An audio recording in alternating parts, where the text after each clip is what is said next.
Welcome to Financial Repression Authority's Roundtable Insight, where the best fund managers, economists, and industry leaders discuss the key investment issues and challenges in the current macroeconomic environment.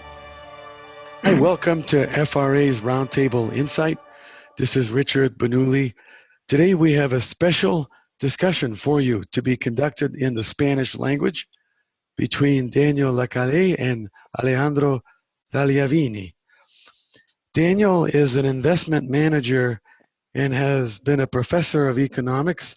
He has a PhD in economics, author of Escape from the Central Bank Trap, Life in the Financial Markets, and The Energy World is Flat.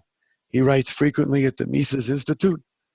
And Alejandro has been a member of the advisory board of the very prestigious Center on Global Prosperity of the Independent Institute of Oakland, California, in the US.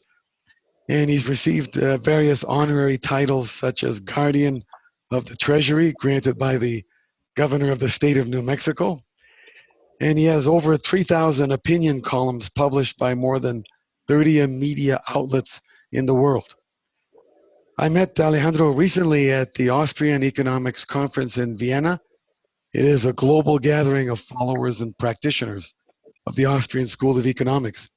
And this piqued my curiosity about Alejandro, who is based in Argentina. This discussion is about the economics, finance, and financial markets, and the associated trends, with a focus not only globally, but also on Argentina and South America.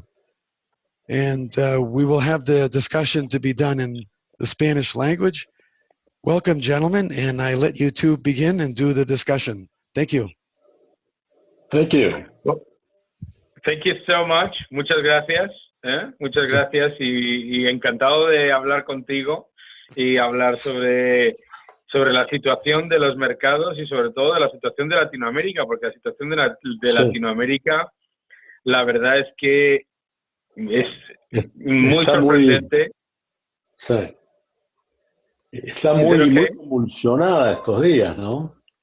Está la cosa francamente negativa, ¿no? Y yo creo que una de las cosas que están ocurriendo, no sé si estarás tú de acuerdo conmigo, y con eso me gustaría empezar la discusión, es que desde mi punto de vista hay un factor claramente monetario, ¿no? En este nivel de convulsión que hay en las economías latinoamericanas, ¿no? Y subyace, bueno, pues que hemos visto prácticamente una década de economías que han vivido con una al calor o subidas a la ola de un dólar artificialmente bajo.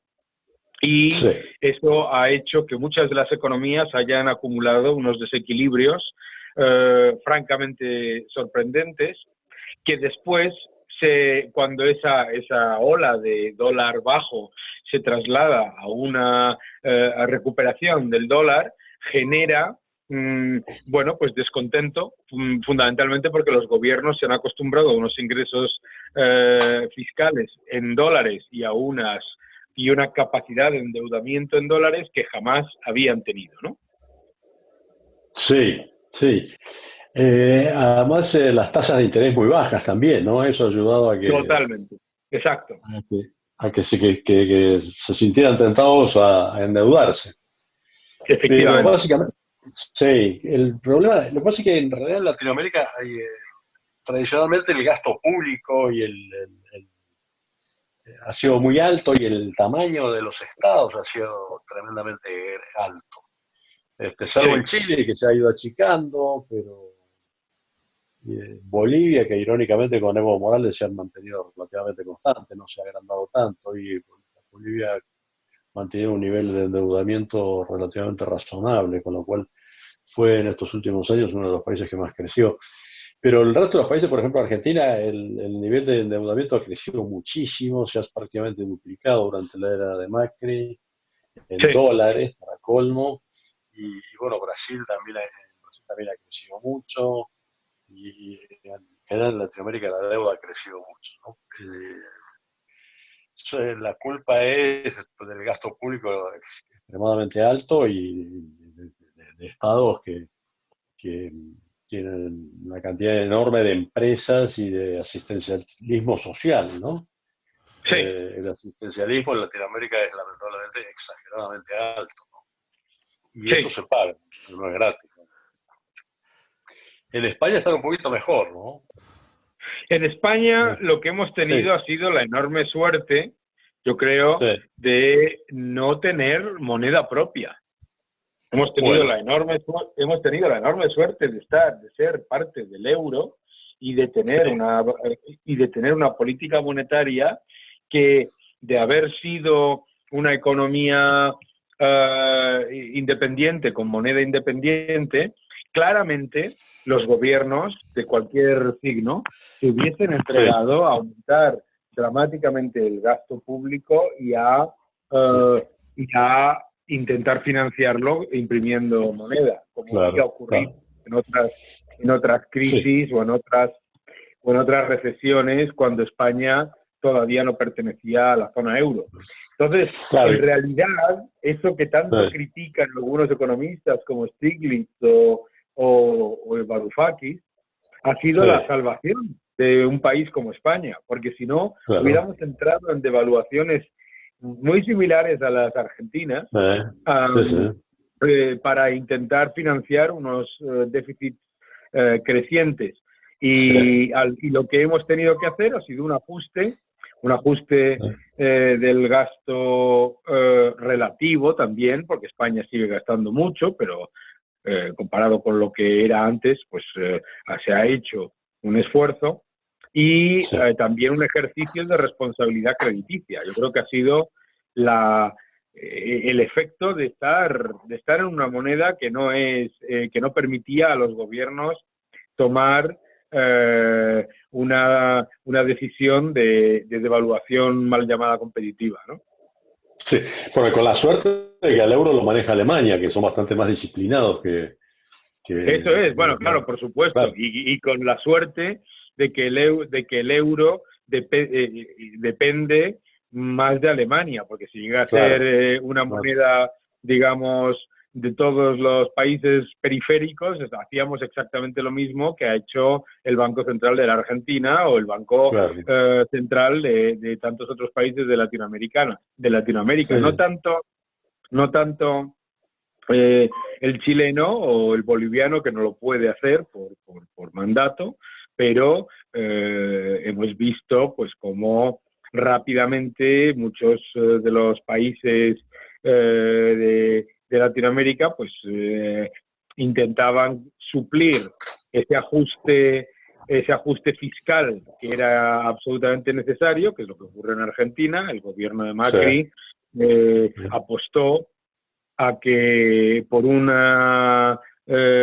dólar bajo durante mucho tiempo, y apostó mal y se equivocó, claro, y se sí, equivocó de manera radical. sí, sí. Y apostó a que el Estado era el que conducía la economía, ¿no? Creyeron que haciendo obras de infraestructura y gastando dinero en obras de infraestructura, y en fin, y una serie de cosas, el Estado iba a crear una situación en la cual las empresas vendrían a invertir. Eso no ocurrió, Eso el es, Estado gastó demasiado dinero, este, y emitió demasiado dinero, con lo cual tenemos la tercera inflación más importante del mundo, alrededor del 50%, superando el 50% anual. Tenemos un nivel de endeudamiento del 127% del PBI, sí, con el agravante de que, vamos, a ver, en Europa los países tienen un endeudamiento de alrededor del 100% del PBI, creo que España tiene un 97%, sí, sí, pero con tasas mucho más bajas. Argentina tiene que pagar unas tasas muchísimo más altas, porque además tiene un riesgo país altísimo, con lo cual las claro, tasas que tiene que pagar Argentina andan por el 7-8% del dólar, mientras que España paga, en Europa hasta tienen rendimiento negativo en este momento, lo cual es insólito por otro lado, ¿no? Pero bueno. completamente, completamente. Sí, Sí, la verdad sí, es que el periodo Yo le llamaría el periodo de Macri la oportunidad perdida, ¿no? Uy, sí, Yo por creo, favor. yo, Sí, yo creo que todo el sí, mundo sí, que sí, seguía a la Argentina sí, sí, sí, sí. veía que había una necesidad urgente de un ajuste Sí, serio después del horror de la política monetaria mal llamada inclusiva de Kicillof sí, y, y desafortunadamente prefirió tomar una decisión que parecía cómoda, que era no hacer ajuste y esperar que el gasto sí, público liderase la economía, como bien has dicho tú, sí. y claro, eso le ha supuesto pues perder un tiempo absolutamente espectacular en el que podría haber hecho ese ajuste tan necesario para la economía, ¿no? Sí, perdió la oportunidad histórica con que hubiera hecho un gobierno relativamente mediocre, hubiera ganado las elecciones y nos hubiéramos sacado el populismo de encima por siempre. Pero Sí, lamentablemente hizo un gobierno muy malo. Ahora, más que culpa de Macri, yo creo que es de culpa de la gente que lo ha apoyado, porque en rigor Macri nunca fue pro mercado. cierto. La gente creyó que, no sé, la verdad es que no termino de entender por qué la gente creyó que era pro mercado, quizás porque su padre era un empresario, porque sus amigos eran empresarios, pero lo cierto es que en los 8 años anteriores que gobernó la ciudad de Buenos Aires, aumentó los impuestos, aumentó los empleados públicos, aumentó las empresas del Estado, es decir, hizo una política completamente contraria al mercado. Y lo Completamente esperable, keynesiana, ¿no? Sí. Uh-huh. totalmente, totalmente. Es Y lo curioso eso. esperable, sí, Sí, es muy curioso eso, porque sí, yo creo que lo que ocurrió fue que ante el desastre de lo que fueron los años de Cristina Fernández de Kirchner, yo sí, creo que es que lo que pasó es que había una auténtica, digamos, fe en que incluso con ese precedente, que muchos sí, argentinos expertos como tú sí, alertaban, ¿no? sí, Había como una necesidad de creer que se iban a llevar a sí, cabo políticas ortodoxas. Yo creo que había sí, ese, ese, esa, digamos, esa fe por parte sí, de los mercados sí. financieros en particular. Sí, sí, pero eso fue un grave error, eso fue un grave error, porque es entendible que gane Macri o que lo voten a Macri para terminar con el populismo, pero lo que no es entendible es que habiendo visto los 8 años de gobierno de Macri en Buenos Aires, sabiendo no era un político pro mercado, desde el principio debieron haberle exigido que cambie el rumbo hacia una economía pro mercado. Y nadie hizo Sí, eso. Todo el mundo se dedicó no. a aplaudir y a tener fe en que iba a ser una política por mercado y nunca la hizo, jamás la hizo. Desde el principio se Estoy, dedicó a aumentar impuestos, regular todavía más, aumentar la deuda y todo el mundo seguía aplaudiendo. Eh, vamos, vamos mal, pero iremos mejor, decía, ¿no? ¿Cómo vamos mal, pero iremos mejor? Estamos yendo mal y seguimos mal. Pero sí, bueno, sí, pero bueno. cierto. Y Pero bueno, ahora, así que nada. desafortunadamente, pues la percepción de la gente y de Sí, los inversores en general es sí, que lo que está ocurriendo en Chile, lo que está ocurriendo bueno, en el propio Ecuador y Bolivia, etcétera, sí, que el sí. riesgo de volver a caer en los populismos del socialismo del siglo XXI, pues es muy alto. Sí, sí, sí, sí.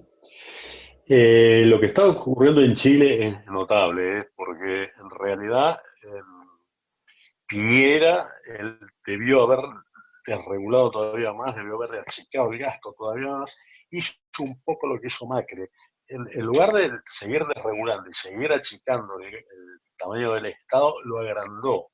Eso Sí, hizo que la economía, eso logró que la economía empezara a disminuir su crecimiento. Bueno, de hecho ahora bajó sí, con todo esto. Pero antes de todos estos revueltas, la economía ya había empezado a caer. Y eso, eso hizo que la gente se empezara a sentir un poco de mal humor. Y por otro lado, es cierto que hay desigualdades en Chile, pero las desigualdades en Chile son precisamente por la cantidad de regulaciones que hay. Claro, claro, claro. Por ejemplo, el sistema de pensiones, que tanto lo critican, el sistema de pensiones ha sido una excelente fuente de capitalización para el país. Pero lo cierto es que al ser obligatorio, ha creado un oligopolio en el cual las empresas que manejan ese oligopolio se han enriquecido muchísimo y en cambio los aportantes han visto que el negocio no era tan bueno, porque podían haber encontrado un negocio por fuera de la CFJP mucho más rentable, pero estaban obligados a aportar. No, este tipo de regulaciones ha provocado, es lo que provoca las desigualdades en Chile. Pero Piñera optó por el camino inverso, empezó a regular un poquito más, a gastar un poquito más de dinero. Eso hizo que la gente se sintiera molesta, salieron los estudiantes a protestar, la represión fue un poquito exagerada en ese momento, la gente se hizo una bola de nieve, ¿no? La izquierda aprovechó la situación, la izquierda que siempre es rápida para aprovechar las revueltas, aprovechó la situación para armar todo un escándalo. Ahora, la ironía de todo esto es que Piñera, en lugar de optar por desregular más, por hacer una política más pro mercado, ha profundizado las políticas antimercado. Acaba de anunciar que va a aumentar el gasto estatal de forma notable, para lo cual se va a endeudar mucho. Es decir, irónicamente la izquierda está logrando que Piñera haga lo que ellos quieren. Efectivamente. Y además, la izquierda consigue que Piñera hace las políticas que ellos le exigen que lleve a cabo, pero cuando no funcionan, como pasó en el caso de Macri, la culpa a Piñera. Entonces dicen que es el neoliberalismo y lanzan la fórmula mágica, por supuesto, del socialismo ya completamente. Ahí fíjate, yo le voy a echar parte de la culpa a los gobiernos, pero le voy a echar una culpa muy importante, importantísima en mi opinión, a la deriva del Fondo Monetario Internacional y de la OCDE. Ah, por supuesto. Sí, no. Porque, claro... El Fondo Monetario es corresponsable de todo esto. El Fondo Monetario es corresponsable de todo esto. Nos hemos encontrado con un Fondo Monetario Internacional que, por primera vez en la historia, llega a un acuerdo con los gobiernos en el que pone como condición absoluta que el gasto público no solamente no baje, sino que aumente. Entonces, por un lado... Y los impuestos. Y entonces, el Fondo Monetario Internacional, por un lado, es el primero que fuerza a los gobiernos a aumentar sus desequilibrios. Y encima, desde el punto de vista mediático y desde el punto de vista del ciudadano medio, se está vendiendo como un ajuste. O sea, yo creo que ahí el Fondo Monetario Internacional ha cometido una auténtica locura, porque, claro, cuando se llega al acuerdo con Argentina, yo cuando lo leía, yo decía, no, yo no me puedo creer esto. O sea, ¿cómo vas a llegar a un acuerdo para hacer el mayor préstamo de la historia del Fondo Monetario Internacional en el que un gobierno, en el que el gasto público sobre el PBI se ha disparado del 23 al 47%, le estás diciendo que para repagar ese préstamo, lo único que puedes hacer es subir impuestos porque no puedes bajar el gasto público? Me parece de una irresponsabilidad tremenda, ¿no? A ver, pero el caso argentino está clarísimo. ¿Qué ocurrió con Argentina? Argentina Macri no quería ir al Fondo Monetario Internacional. En un momento dado, el dólar que él tenía lo tenía artificialmente bajo, en un momento se dispara por un montón de motivos. Cuando el dólar Sí. se dispara, Macri no tiene dinero para seguir funcionando, el Estado argentino no tiene dinero para seguir funcionando y tiene los mercados internacionales cerrados. Sí. Con lo cual, en ese momento, a Macri no le quedaba otra alternativa que cortar el gasto. No tenía otra Eso es. alternativa. O acudir al Fondo Monetario. ¿Eh? Entonces, ¿qué hace Sí. el Fondo Monetario? Lo financia para que no baje el gasto. ¿Eh? Totalmente. Lo financia para que Macri no se vea en la necesidad de recortar el gasto. ¿No? Con el crédito internacional cerrado, Macri hubiera estado forzado a bajar el gasto. Pero no, viene el Fondo Monetario y lo financia para que no tenga que bajar el gasto y pueda seguir gastando y agrandando el Estado. Sí, sí, sí. Y El ese, Fondo y ese Monetario, mismo, sí. sí. No, el No, Fondo y ese Monetario, mismo problema sí, es en donde se está metiendo Piñera en Chile. O claro, sea, lo que está haciendo Piñera ahora mismo, que es decir, sí, bueno, como hay unas protestas ahí fuera, que da igual, si sí, tú mañana subieses el gasto al 100% del PBI en sí, Chile y convirtieras a Chile en un Estado socialista, seguirían diciendo que es neoliberal malvado, sí, porque su claro, objetivo no es más que el control, ¿no? claro, Y claro, Frente claro. Amplio, que ha perdido las elecciones, lo que quiere es ganar las elecciones, le quiere ganar las elecciones vía la protesta y el asalto y el ataque. Pero se Sí, está metiendo en el mismo problema que Macri, porque al sí, aumentar los desequilibrios, sí, fíjate que yo estaba viendo el otro día las estimaciones que había para crecimiento de ingresos públicos de, de Chile para los próximos 3 años, y los bancos de inversión están diciendo, bueno, Chile va a tener el mayor déficit público de su historia en los próximos 3 años, pero sí, eso es ya considerando un aumento de los precios del cobre y por lo tanto de los ingresos ah, fiscales sí, por cobre en Chile del 10% anual. sí, Y no, nos olvidamos que este año, el año 2019, el sí, cobre no se ha movido de precio. sí. No se ha movido y Entonces, ha venido, la tendencia es a la baja por la claro, ralentización de entonces China. me suena a cuando yo hablaba con Duchovne, ¿no? Y decía, no, Sí, no, es que los precios de las hojas se van a disparar. Digo, bueno, ¿se ah, van a disparar o se van a desplomar? ¿Quién es sí, el gurú que sabe dónde va a ir el precio de la soja o del petróleo? claro, ¿Sabe? ah, Y entonces se está metiendo Chile en el mismo problema. sí, sí, sí, sí.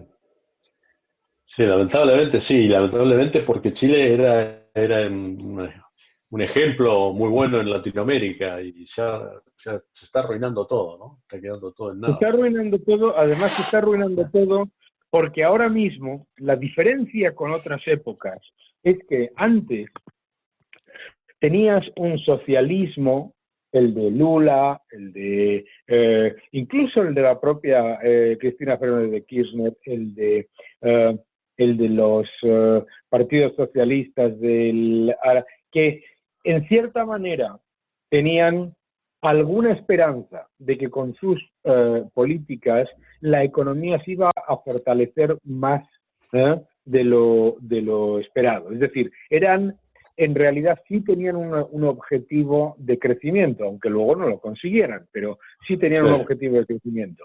El gran diferencial con lo que está ocurriendo en Colombia con Gustavo Petro, el gran diferencial con lo que está ocurriendo en Chile con Frente Amplio y todos los que vienen del movimiento financiado desde el bolivarianismo de Maduro, es que su objetivo no es el crecimiento, su objetivo es la destrucción.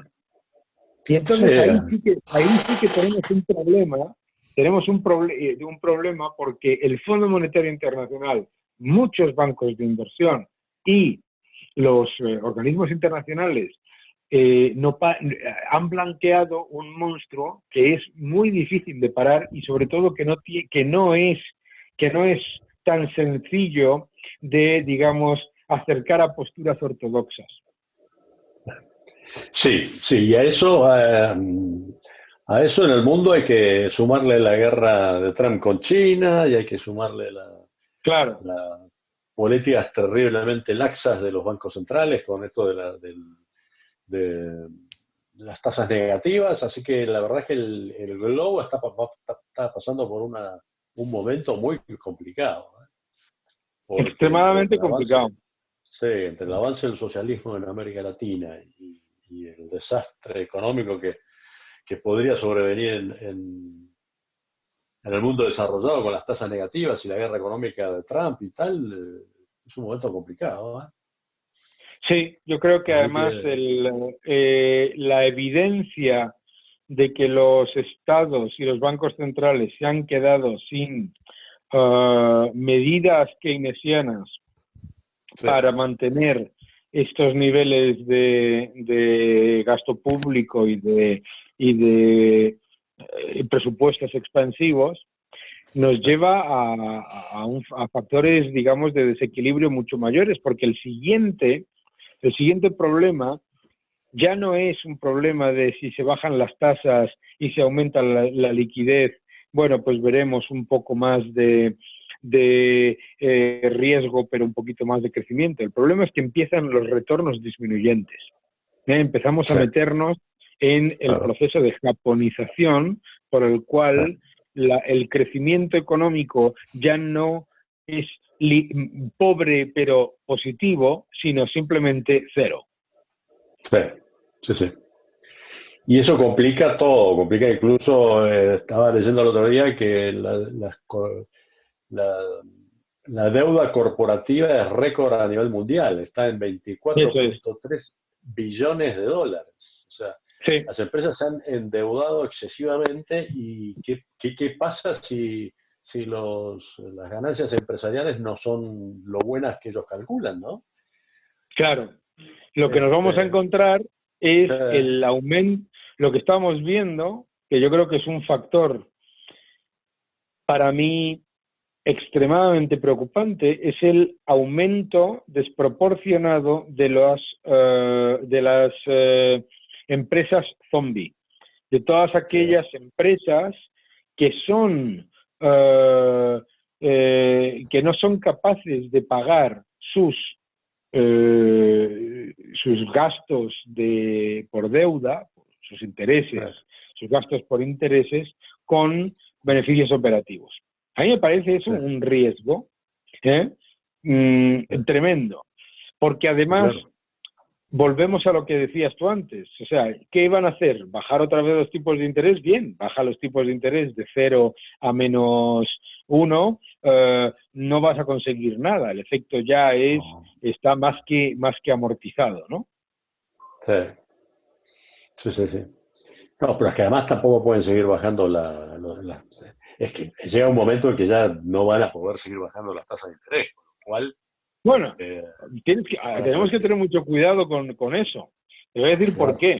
Tú sabes perfectamente, igual que yo, que tienes una peligrosísima y creciente red de economistas cercanos a los gobiernos que tienen cuyo diagnóstico es que las tasas negativas no están funcionando porque los ciudadanos y los inversores pensamos que en algún momento van a subir las tasas y que por lo tanto lo que hay que hacer es bajarlas muchísimo más y mantenerlas durante mucho más tiempo.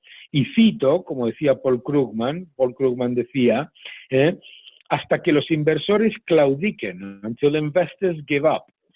Este es lo más peligroso. Lo más peligroso es que cuando algo no funciona y es evidente que no funciona, le echan la culpa a los demás, le echan la culpa a ti y a mí por no gastar lo que quieren que gastemos, ¿sabes?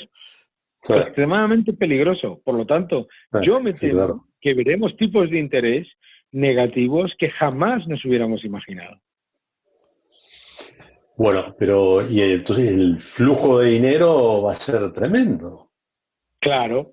Y si tú haces eso, que yo creo que se va a hacer, que ojalá me equivoque, que yo creo que se va a hacer, ¿qué es lo que va a pasar? Es la destrucción del dinero. O sea, cuando tú te estás endeudando de manera exponencial, pero los intereses que pagas por esa deuda son negativos, en realidad lo que estás es destruyendo masa monetaria a largo plazo. Claro. Y entonces lo que generas es un proceso de deflación prolongado. Sí, sí, sí. Y, y no sé, no le veo solución a esto. Me parece que vamos por ese camino y creo que esto en algún momento va a colisionar con la realidad, ¿no? Y el choque va a ser muy fuerte. Yo creo que ahí está el problema, o sea, cuando colisiona con la realidad y el ciudadano medio empieza a perder la confianza en las monedas de reserva. O sea, el gran riesgo es que como toda la política keynesiana se está manteniendo desde la premisa de que no pasa nada porque no hay inflación, cosa que es falsa por otro lado, por eso hay protestas por todos los lados, porque la inflación es mucho más alta que lo que dice el IPC, el CPI Sí. oficial, ¿no? Ajá. Pero como parte de esa premisa falsa, también rápidamente los ciudadanos que todavía mantienen un nivel de confianza en las monedas de reserva, las monedas fiduciarias, inmediatamente pueden cambiar de opinión. Y cuando los ciudadanos cambian de opinión, que te voy a contar a ti como ciudadano argentino sobre cuando se pierde la confianza en la moneda fiduciaria, el efecto es inmediato. O sea, esto no es una cosa que pasa en un periodo de 10 meses, pasa en 2 meses. Sí, sí, sí. Sí, y sí, están inundando el mundo con billetes y la gente en algún momento se va a dar cuenta de esto y va a desconfiar de la moneda fiduciaria, Claro, no hay ninguna duda. claro. De hecho, ya lo están como que le están comprando acciones y las bolsas están en récords y ya no saben en qué invertir el dinero, ¿no? Es una cosa. Pero claro, las bolsas están a nivel récord, todo por Eh, expansión de múltiplos, ¿no? claro, Todo por expansión de múltiplos y además las bolsas están a nivel récord con unos beneficios empresariales que no están mejorando y con claro, un entorno macroeconómico que no está mejorando. Por lo tanto, claro. lo que está generándose simplemente es una burbuja desproporcionada Sí, que no está totalmente. justificada por fundamentales. Y ahí lo que se genera es todavía mayor desconfianza por parte de los agentes económicos. Sí, sí. Y cuando las bolsas caigan, ¿qué pasará? Pues ahí está el problema. Cuando las bolsas Sí, caigan, los bancos centrales van a tener que tomar medidas muchísimo más agresivas, como ha hecho el Banco Central de Japón, comprando acciones, comprando los activos más arriesgados, etcétera. ¿Qué es lo que pasa? Que el efecto sobre la economía real es cada vez peor. claro, Entonces, de hecho están estatizando la economía. claro, es que es una Al comprar, nacionalización de la economía. Si tú, claro, yo tengo un artículo que publiqué en el Mises Institute en el que decía Central Banks are nationalizing the economy, ¿no? O sea right, que absolutamente. claro, Y yo creo que es por ahí por donde desafortunadamente pues iremos claro. a medio Están plazo. sí, destruyendo los mercados para quedarse el Estado con todo. Este es Efectivamente. el camino que están buscando. Que es en definitiva lo que el keynesianismo siempre buscó, ¿no? Siempre fue Claro, claro. el fin El oculto del keynesianismo keynesianismo fue busca ese. la inflación de activos a toda costa, pero Claro, con un objetivo absolutamente claro también, que es el de destruir la formación de precios claro. de los mercados, ¿no? O sea, Sí, influirla, ¿no? sí, sí, para destruir en definitiva la formación de capital privado y que el Estado se quede con todo, ¿no? Se vea como Claro, forzado a quedarse con todos los medios de producción. Ese es, ese siempre ha sido el objetivo oculto del keynesianismo y lo están logrando por ahora. Vamos a ver cómo sigue esta historia, ¿no? me temo que Eh, sí. sí, pero bueno, vamos a ver cómo continúa esto. Eh, Muy bien.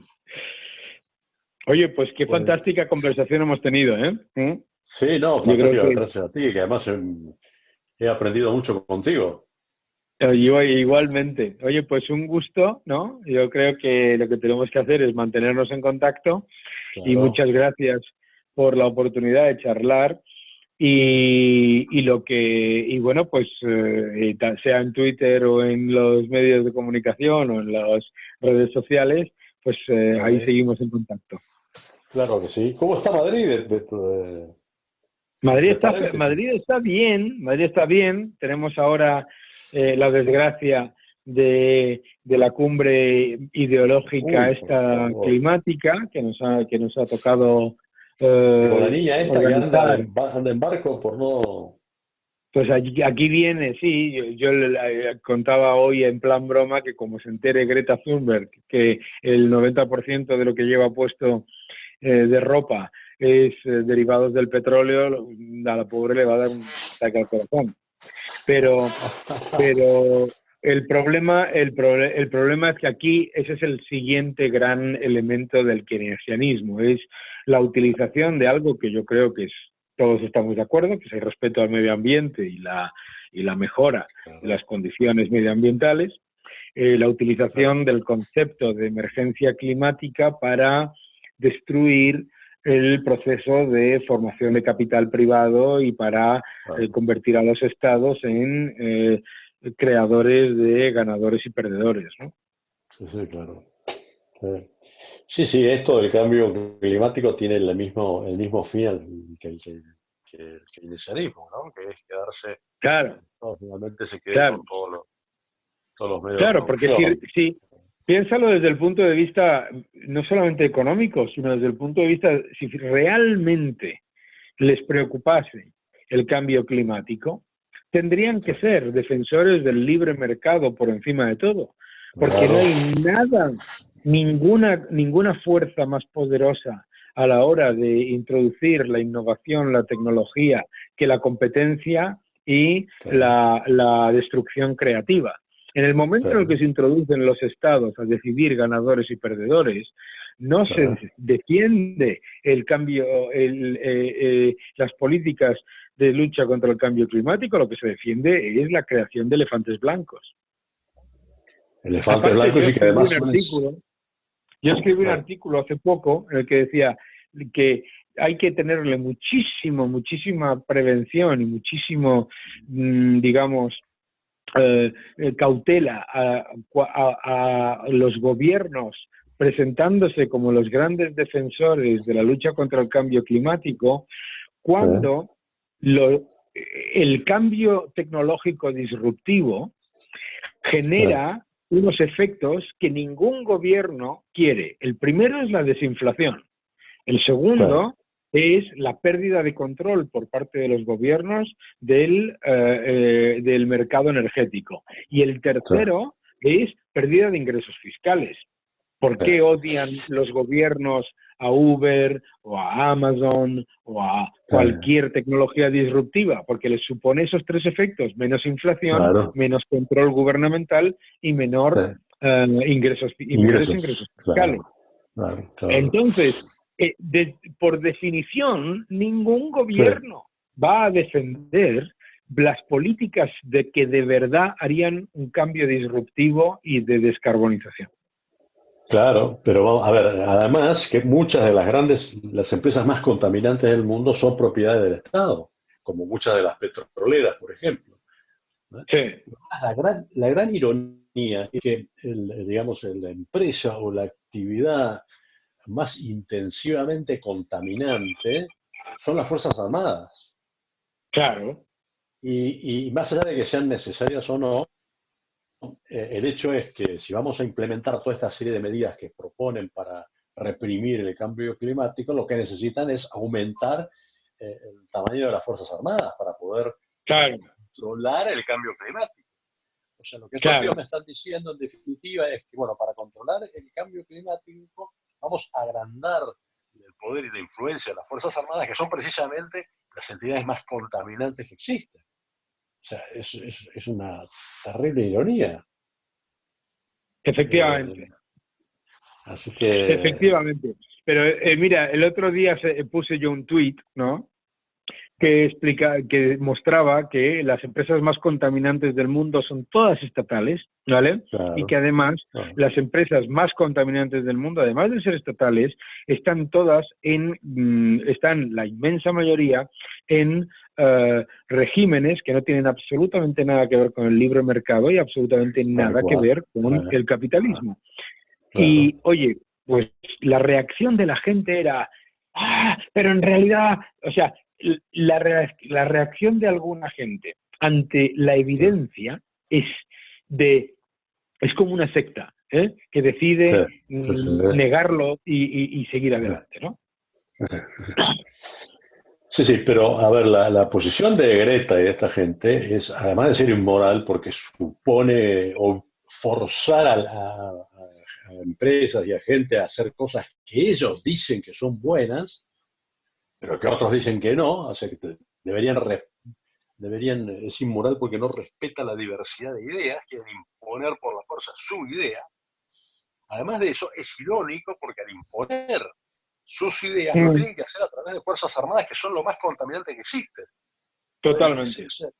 Es una ideología que no, incoherente por todos lados. Es como tú dices, una secta fanática. Es una secta fanática. Porque no basta un mínimo de enfriar la cabeza y razonar un poquito para darse cuenta que está tremendamente incoherente. Claro. Pero bueno. Bueno, ese es el mundo que nos va a tocar. Entre tanto, la niña esta, en vez de ir a la escuela, se dedica a gastar 14 días, 13 días, 21 días, no sé cuántos, viajando. Claro, y el ejemplo que le da a los chavales de 16 años es que lo que hay que hacer es... En lugar de estudiar, salir a protestar a la calle. Claro. O sea, contra el patriarcado. Pero ella a China no se atreve a ir a decir que cierren las centrales de carbón, ni a Rusia. Claro. Ella en Madrid. Claro. Muy bien. Oye, pues un placer hablar contigo. Un gusto hablar contigo, sí. Y nada, que quedamos en contacto y sigo. Absolutamente. Thank you so much, Richard, for the opportunity to have this conversation as well. Oh, yes. Muchas gracias por la discusión. Okay. And it's a true pleasure. I'm going to leave you here because it's a little bit late here in Madrid. Sure. But thank you so much for the opportunity. Let's keep in touch, and you know where to find me. The FRA Roundtable Insight Show is for informational and educational purposes only, and should not be considered as a solicitation or offer to purchase or sell any securities. The investments, investment strategies, and investment philosophies discussed or presented on the show each involve their own unique risk factors which are not discussed on the show. Any discussions among the panel participants or responses to listener inquiries are based on the personal opinions of the panel participants and do not take into consideration the listener's suitability, objectives, or risk tolerance. Please be advised that you invest or speculate at your own risk.